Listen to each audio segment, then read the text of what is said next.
kuno. Anda pasti telah mendengar tentang Kerajaan Kediri atau Panjalu. Kerajaan ini adalah salah satu kerajaan bercorak Hindu-Buddha yang berlokasi di Jawa Timur. Namun, di balik kemegahan dan kejayaannya, terdapat cerita menarik yang perlu diceritakan ulang. Kediri, atau Panjalu, memiliki sejarah yang kuat dengan Kerajaan Kahuripan, Dinasti Mataram kuno, dan Kerajaan Jenggala, Raja Airlangga, yang memimpin Kahuripan dari tahun 1009 hingga 1042 M. Adalah figur sentral dalam kisah ini. Kahuripan, yang berpusat di sekitar Sidoarjo, adalah kelanjutan dari dinasti Mataram kuno di Jawa Timur. Namun, saat Kahuripan mencapai akhirnya, itu menjadi permulaan bagi dua kerajaan baru, Jenggala dan Daha, Kediri. Latar belakang munculnya Kerajaan Kediri sangat berkaitan dengan pembagian Kerajaan Kahuripan yang dilakukan oleh Raja Airlangga pada abad ke-11. Raja Airlangga adalah pendiri dan raja terakhir dari Kahuripan, yang saat ini merupakan wilayah Kabupaten Sidoarjo, Jawa Timur. Menurut prasasti Pamuatan, menjelang akhir masa pemerintahannya, Raja Airlangga memutuskan untuk memindahkan ibu kota kerajaan ke Daha, Kediri. Keputusan ini tidak hanya dipicu oleh alasan geografis, tetapi juga karena masalah suksesi kerajaan yang rumit. Pangeran Mahkota, Sanggramawijaya Tunggadewi, lebih memilih menjadi seorang petapa daripada mewarisi tahta kerajaan. Raja Airlangga, untuk mencegah konflik antara dua putranya, Mapanji Garasakan dan Sri Samarawijaya, memutuskan untuk membagi kerajaan menjadi dua. Kahuripan awalnya memiliki wilayah yang luas, meliputi hampir seluruh Jawa Timur dan sebagian Jawa Tengah. Namun, pembagian ini harus dilakukan dengan cermat, karena ketidakseimbangan dapat mengakibatkan masalah besar. Untuk menghindari hal ini, Raja Airlangga mencari bantuan dari Empu Barada, seorang pendeta Buddha yang juga adalah guru spiritualnya. Empu Barada disebut-sebut menggunakan kekuatan supranaturalnya untuk membagi kerajaan Kahuripan. Hasil pembagian menunjukkan bahwa kerajaan Jenggala, dengan ibu kota di Kahuripan, diberikan kepada Mapanji Garasakan, sementara kerajaan Panjalu atau Kediri, yang berpusat di Daha, diberikan kepada Sri Samarawijaya. Peristiwa pembagian kekuasaan ini terjadi pada tahun 1045, yang menandai akhir dari pemerintahan kerajaan Kahuripan sekaligus berdirinya kerajaan Jenggala dan kerajaan Panjalu. Setelah pembagian kerajaan Kahuripan, Sri Samarawijaya memerintah Kediri. Namun, periode ini dianggap sebagai masa kegelapan sejarah, terutama karena belum ada prasasti mandiri yang ditemukan dari pemerintahannya. Prasasti turun hiang dari kerajaan Jenggala mencatat adanya indikasi perang saudara antara kedua kerajaan setelah kematian Raja Airlangga. Namun, cahaya terang datang melalui prasasti Mataji yang dikeluarkan oleh Raja Sri Jitendrakara, yang berkuasa antara tahun-tahun 1051 sampai tahun 1112 Masehi. Prasasti ini memberikan cahaya pertama pada sejarah Kediri setelah periode yang gelap. Selanjutnya, Prasasti Garaman dari Jenggala mengungkapkan bahwa pada tahun 1053, Sri Mapanji Garasakan memberikan penghargaan kepada desa Garaman atas bantuannya dalam melawan Haji Panjalu, musuh dan saudara sepupunya.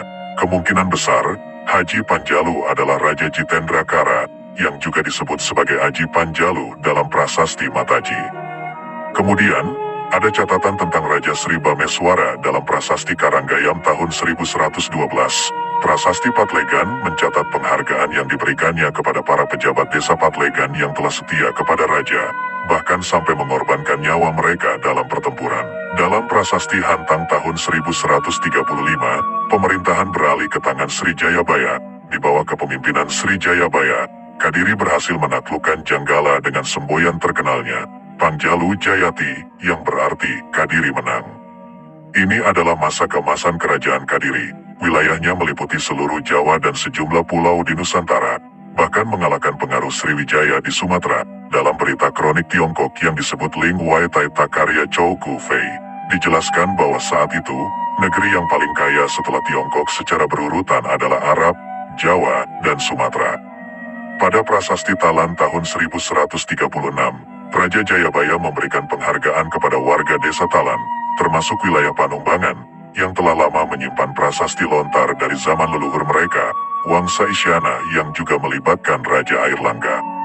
Raja Jayabaya memperbarui prasasti Ripta tersebut dan memberikan cap kerajaan berlambang Garuda Muka, serta memberikan penghargaan kepada warga Talan karena kesetiaan mereka kepada Raja Airlangga yang memakai Garuda Muka sebagai simbol selama masa pemerintahannya. Raja Jayabaya bahkan mengklaim bahwa Raja Airlangga adalah leluhur mereka. Dalam prasasti jaring dari masa pemerintahan Sri akan sebagai bagian depan nama para pejabat kerajaan, seperti Menjangan Pugu, Lembu Agra, Kebo Waruga, Kebo Salawak, Tikus Cinada, Macan Kuning, Gajah Kuning, Macan Putih, dan lainnya. Nama hewan ini mencerminkan tingkat kedudukan seseorang dalam istana. Tradisi ini berlanjut hingga masa kerajaan Singhasari dan Majapahit setelah kerajaan Kadiri runtuh. Penggunaan nama hewan untuk gelar dalam kerajaan Kadiri adalah cerminan dari penghargaan mereka terhadap alam sekitar. Binatang-binatang ini memiliki peran penting dalam budaya masyarakat Kadiri dan mencerminkan penghargaan mereka terhadap lingkungan sekitar. Selain itu, prasasti Jaring juga mencatat pengabulan permohonan penduduk desa Jaring oleh Sri Gandra melalui Senapati Sarwajala, yang bisa dianggap sebagai panglima atau komandan angkatan laut. Ini mengindikasikan bahwa Kadiri memiliki angkatan laut yang kuat dan menunjukkan kemajuan dalam bidang maritim. Pada masa Sri Gandra, peran pejabat kemiliteran juga meluas hingga ke urusan sipil masyarakat, bukan hanya urusan perang atau kemiliteran semata. Masa kejayaan kerajaan Kadiri di Jawa pada abad ke-12 hingga ke-13 adalah salah satu babak penting dalam sejarah Nusantara yang patut dicontoh. Dalam periode ini, kerajaan Kadiri menjaga hubungan perdagangan yang kuat dengan Tiongkok dan, hingga batas tertentu, dengan India. Catatan sejarah Tiongkok mengidentifikasi kerajaan ini sebagai Saowa atau Chauwa, sementara para penjelajah dan pedagang Cina sering mengunjungi daerah ini. Hubungan dengan India, sementara itu, adalah hubungan budaya yang kaya. Para penyair dan sarjana Jawa, yang disebut Rakawi, menulis karya sastra yang terinspirasi oleh mitologi, kepercayaan, dan epik Hindu seperti Mahabharata dan Ramayana. Ini menjadi salah satu contoh penting bagaimana budaya dan agama berdampingan dalam masyarakat Kadiri. Pada abad ke-11, hegemoni kerajaan Sriwijaya di Kepulauan Nusantara mulai merosot, yang ditandai oleh invasi Rajendra Chola dari kerajaan Chola ke Semenanjung Malaya dan Sumatera. Hal ini membuka jalan bagi kerajaan-kerajaan regional seperti Panjalu yang berbasis pada pertanian intensif daripada perdagangan pesisir. Belakangan, Kadiri berhasil menguasai jalur perdagangan rempah-rempah ke Maluku. Menurut catatan Cina, masyarakat Kadiri memakai pakaian yang khas. Raja mengenakan pakaian sutra, sepatu kulit, dan perhiasan emas berukir. Masyarakatnya hidup dalam rumah yang bersih dan teratur, dengan lantai berubin kuning dan hijau. Raja adalah figur sentral dalam pemerintahan, dan pejabat negara akan membungkuk 3 kali kepada raja setelah pertemuan mereka. Selama raja bepergian, dia didampingi oleh ratusan tentara bersenjata dan pejabat, dan rakyat Panjalu akan bersujud saat raja lewat, hanya berdiri setelahnya.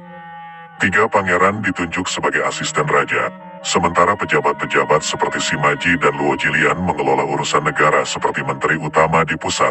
Mereka dibayar dengan hasil bumi dan barang-barang, bukan gaji tetap. Di bawah mereka, ada ratusan juru tulis yang mengurusi administrasi kota, perbendaharaan negara, lumbung, dan tentara. Komandan militer diberi upah 20 tael emas setahun, dan tentara memiliki 30.000 prajurit yang masing-masing menerima emas sesuai dengan jasanya. Ketika datang ke masalah pernikahan, orang-orang Kadiri mengadakan akad nikah tanpa perantara. Keluarga laki-laki memberikan emas kepada keluarga perempuan sebagai mahar. Mereka tidak menetapkan hukuman bagi sebagian besar kejahatan, dan hukuman biasanya melibatkan pembayaran denda dalam bentuk emas, kecuali untuk perampokan, yang dihukum mati. Kehidupan sehari-hari masyarakat Kadiri juga menarik. Pegunungan dipenuhi monyet yang tidak takut pada manusia, dan mereka menyebutnya Raja Kera. Orang-orang lokal mengadakan sabung ayam dan adu babi hutan di kebun bambu. Rumah mereka dihiasi dengan emas dan batu giok, dan pedagang yang datang ditempatkan di wisma tamu. Makanan mereka kaya, dan mereka sangat memperhatikan kebersihan. Ketika sakit, mereka hanya berdoa kepada dewa dan Buddha, tanpa minum obat. Menariknya, orang-orang di Kadiri tidak memiliki marga, nama keluarga, dan nama-nama mereka hanya mencakup nama pribadi. Masyarakatnya juga dikenal sebagai pejuang yang berani dan memiliki permusuhan lama dengan Sanfoki, Sriwijaya, yang seringkali berujung pada konflik bersenjata. Menurut catatan Tiongkok, pada saat itu hanya ada 3 kerajaan yang sangat kaya di dunia: Kekhalifahan Abbasiyah di Arab, Kerajaan Panjalu di Jawa, dan Sriwijaya. Selain itu, Chow Jukua, seorang pegawai resmi dinasti Song, mencatat bahwa di Kepulauan Asia Tenggara terdapat dua kerajaan yang kuat dan kaya, Sriwijaya dan Jawa. Panjalu, di Jawa, orang-orang menganut dua agama, Buddha dan agama Brahmana, Hindu, dan mereka dikenal sebagai orang yang pemberani. Mereka suka mengadu binatang, seperti sabung ayam dan adu babi. Koin mereka terbuat dari campuran tembaga, perak, dan timah. Perkotaan Sunda Kelapa, yang kini menjadi pelabuhan Jakarta, disebut sebagai tempat yang sangat bagus dan strategis, terutama dalam perdagangan lada hitam. Kehidupan masyarakat Sunda adalah pertanian, dengan rumah-rumah panggung yang dibangun di atas tiang kayu. Selama periode ini, negara yang sangat kuat dan kaya di bagian barat Nusantara, Sriwijaya memiliki koloni di banyak tempat, termasuk di Semenanjung Malaya, Sumatera, dan Jawa bagian barat, Sunda. Kisah epik kerajaan Kadiri yang runtuh pada masa pemerintahan Prabu Kertajaya telah tertulis dalam catatan sejarah, seperti Pararaton dan Nagara Kertagama.